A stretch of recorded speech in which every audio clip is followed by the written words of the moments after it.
Hello friends, welcome back to the new video friends. Today guys we are going to talk about guys how can we on our dial pad tune.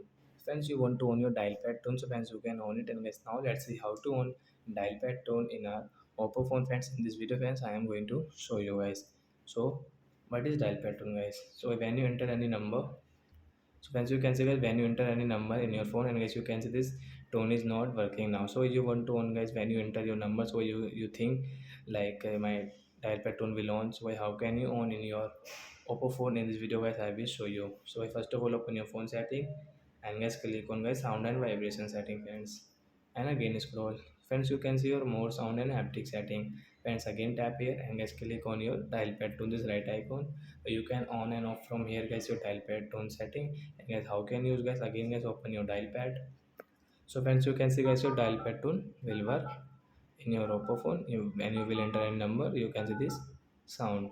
So I hope friends you have understood how to on dial pad tone in our oppo phone. So that's it guys, thanks for watching the video friends. We will meet on next video. Bye bye friends.